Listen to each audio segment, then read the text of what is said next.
Bonjour zappeurs, zappettes et tous les sympathisants.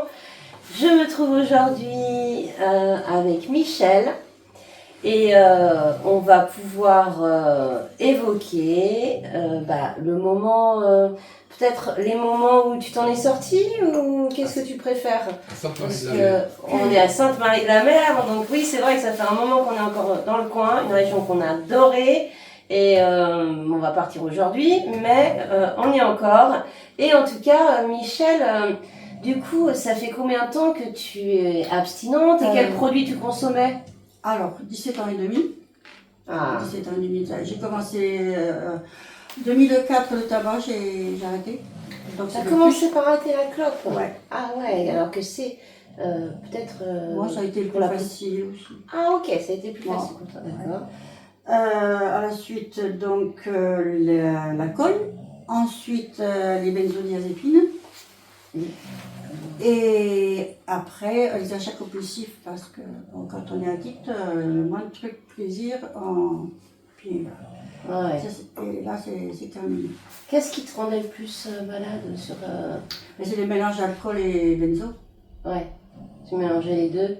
Bah oui. Ouais, comme moi, ouais. Et t'as mis longtemps après l'alcool pour arrêter les médicaments? Non. Alors, disons que bon, j'avais donc l'alcool médicamenteuse, moi. Je prenais l'alcool parce que j'étais opérée. Je ne pouvais plus supporter. Le couple partait en vrille parce qu'il ne comprenait pas. Donc tout ce mélange m'a fait que j'ai pris des benzos en surdose. C'était un peu antidouleur, l'alcool? Voilà, à l'époque, on pouvait aller voir un docteur, un autre, et me faire un stock de benzo. Donc j'avais un bon stock, et tout ce mélange avec l'alcool, ça fait que bon, en 2004, il y a rupture de l'œsophage et décollement de la plèvre en même temps. Je ne devais pas passer la nuit, ça fait boum dans mon corps, plus de coca. Donc, je ne peux plus boire de trucs trop gazeux. Donc, j'ai 6 mois d'hôpital. Donc ça a déclenché... non. Non, même pas. Même pas. Non, je suis sortie en pensant que bon, on me comprendrait. Arrivé à la maison, ben, on m'a pas compris. Et puis, pour une semaine ou deux, j'ai rechuté. Et je suis partie en urgence avec 3 grammes quelque chose. Et puis là, on m'a dit, là, avec ce que vous avez, il va falloir arrêter. Et j'ai dit, j'y arrive pas. Je vous suis. Donc, et à partir de ce moment-là, je suis restée à l'hôpital. Et comme je dis à mes réunions, je suis les blouses blanches. Et jusqu'à présent, j'ai suivi les blouses blanches qui m'ont aidé. Parce que côté famille, bon, je ne parle pas de mes parents parce qu'ils étaient plus loin. Côté couple et enfants, ils ne comprenaient pas. Comme beaucoup de cas, ils ne comprennent pas ce que c'est la maladie. Parce que je ne suis pas alcoolique, je suis malade alcoolique. Une maladie, ouais. Voilà. C'est trop péjoratif, c'est se rabaisser de dire qu'on est alcoolo, c'est pas bon. On est malade. Et donc du coup, j'ai suivi les blouses blanches. Et de là, donc 2007, j'ai arrêté. Je suis restée 3 mois hospitalisée en neuropsychiatrie, donc pour me faire un bilan sur moi, ce que je devais faire. Et puis le psychiatre m'a dit, écoutez, si vous voulez vous en servir, arrêtez, vous prenez le téléphone et vous demandez le divorce. Ah, t'as dit ça comme ça? Carrément. Ah, c'est rare pour un psychiatre. Plus cash, hein, il s'appelait M. Bourbon, le mec. C'est la petite histoire. Et donc, du coup, j'ai dit un psychiatre qui te dit ça, qui ne disait jamais, mais ce que j'ai fait, je l'ai écouté, et je suis sortie, et ça a été terminé. Ça a été terminé, je n'ai plus envie, j'étais libérée. Ah oui. Voilà. Et puis, mais j'avançais pas, étant donné que j'avais toujours les benzos. Oui. Il fallait quand même benzo. Donc, et l'année après, je suis sortie. C'était en novembre 2007. Je suis sortie en février 2008. Et donc, à la fin 2008, voilà, donc à cheval aussi de 2009, je suis repartie dans cette clinique à Toulouse pour faire un sevrage benzo Médicamenteux. pendant 3 mois. Ok, 3 en mois. 3 mois. Ah ouais. Et comme ça, moi j'avançais parce que il me fallait faire des recherches, il me fallait faire des trucs, parce que je n'arrivais pas. Avec les benzos, on se lève, on est au ralenti, Ouais, on est des loques, bon, j'avais l'impression d'avoir bu. J'avais la même sensation. Donc. Et de là, j'ai repris, en 2009, je suis partie du foyer conjugal. Et j'ai pu vivre la vie que je voulais, moi, à ma façon, à moi. Pas extravagante, mais là. On est resté en bon terme avec mon ex-mari. Mes enfants étaient grands. Et voilà. Et donc, je suis partie seule. Et on a divorcé que 4 ans après. D'accord. Donc, on est en bon terme. Ok. Que du bonheur. Et depuis, alors, tout ce parcours, 17 ans, je trouve ça beaucoup, moi, évidemment, parce que j'ai arrêté en 2020. Ça passe vite, ça passe vite. Ouais, ça passe vite, finalement. Est-ce que tu as eu des tentations? Est-ce que non, tu n'as plus été tentée?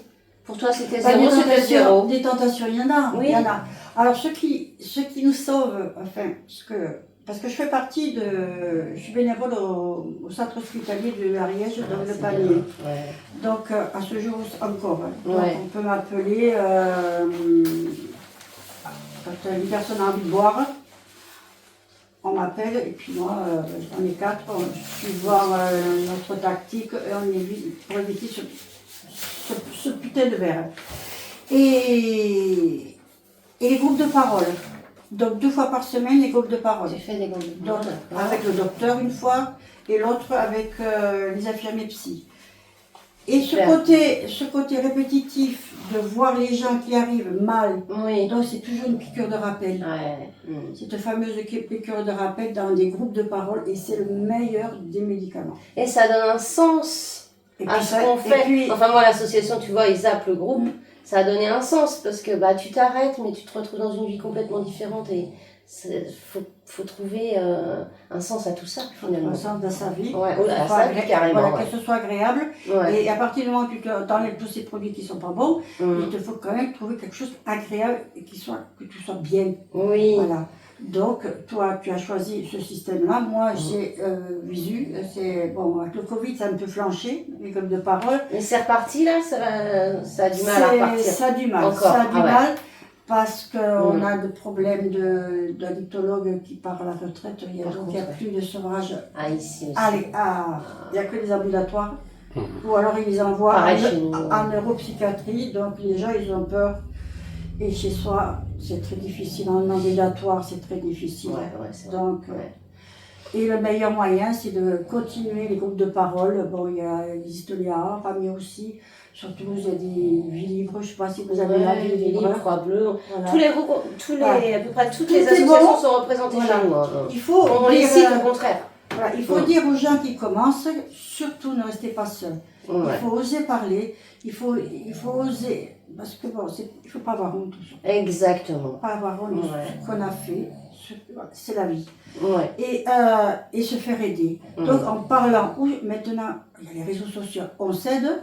Quand je suis partie de chez moi, j'ai appris l'ordinateur, je ne savais pas me servir d'ordinateur, donc j'ai appris l'ordinateur. Je me suis bourrée. Je suis arrivée à Oncède parce que par une erreur, mais c'est bien, j'y suis restée. Le soir, comme j'étais insomniaque, j'étais là, j'ai parlé avec les Canadiens, c'était super, parler entre guillemets. Et le fait de... Le groupe de Ghislaine, c'est un des premiers. J'ai rencontré Ghislaine, je ne l'ai pas rencontré, j'aurais voulu, et Cristal aussi, mais j'ai rencontré la Belge. Je ne sais pas si elle y est. La Belge. Peut-être pas, parce que moi j'étais pas dès le début, je pense, chez Ghislaine. Mais en tout cas, c'est vrai que se rencontrer en vrai, moi je suis contente là, depuis que je suis partie, j'ai rencontré 7 ou 8 personnes de mon groupe. Mais c'est super. Ah ouais, c'est génial. Et puis, c'est convivial quoi. Ouais, exactement. On est un réseau d'amis. Tout à fait. Et quand on se rencontre, on se comprend tout de suite avec tous les addicts. Je pense que vous penserez la même chose, vous comprendrez ça exactement comme nous on l'exprime, de façon toute simple. On est vraiment connecté par quelque chose. La maladie nous fait nous comprendre directement. Qu'est-ce que tu voudrais dire pour conclure un peu cette petite interview? Parce que tu vois, Ben, on fait des formats courts et on invite les personnes, si elles ont envie de te connaître un peu plus ou quoi, elles peuvent te contacter après. pas Elles de prendre souci. contact avec toi et voilà, peuvent nous Non, moi je suis noter en habituée, dessous. donc moi ouais. je suis habituée avec c'est un truc comme ça là, c'est rencontre santé au Shiva, c'est le centre hospitalier, Ouais, super. avec des thèmes comme ça, mais c'est typique à l'Ariège. Génial. Ici, donc, dans les PO maintenant, je trouve pas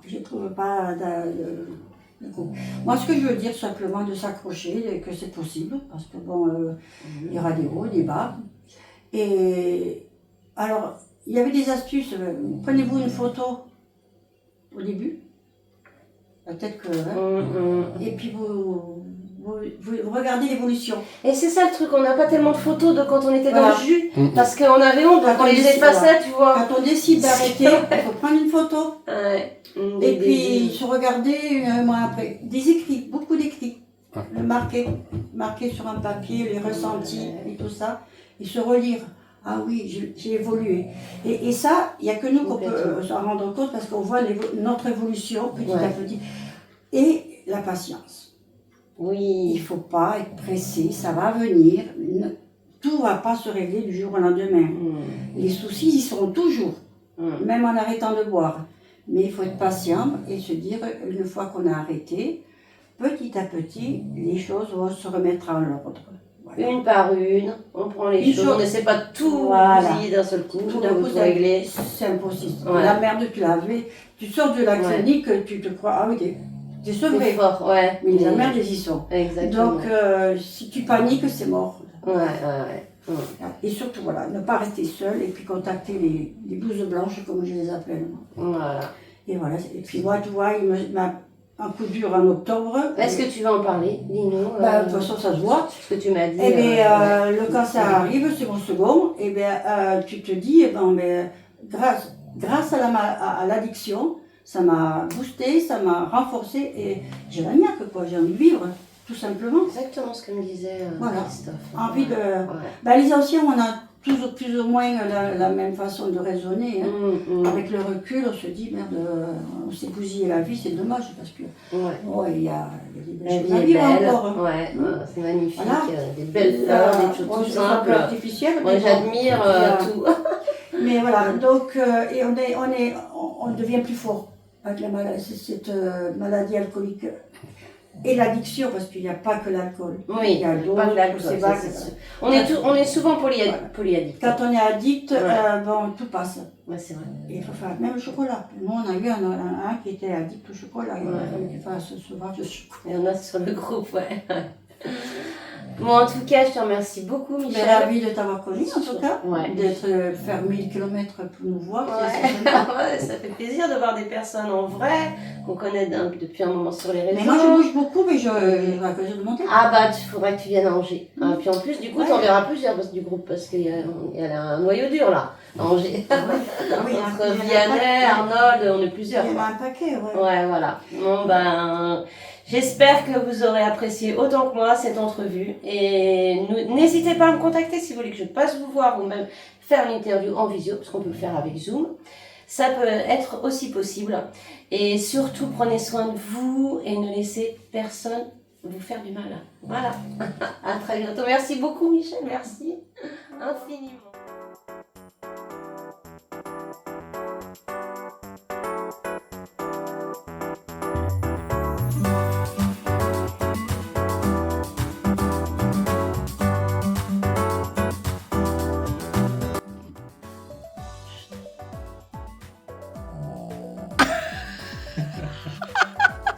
En 2 secondes, elle s'est mise à ronfler. Et non, ce n'est pas David qui ronfle, qui s'est endormi pendant l'entretien. C'est Mana, la petite chienne.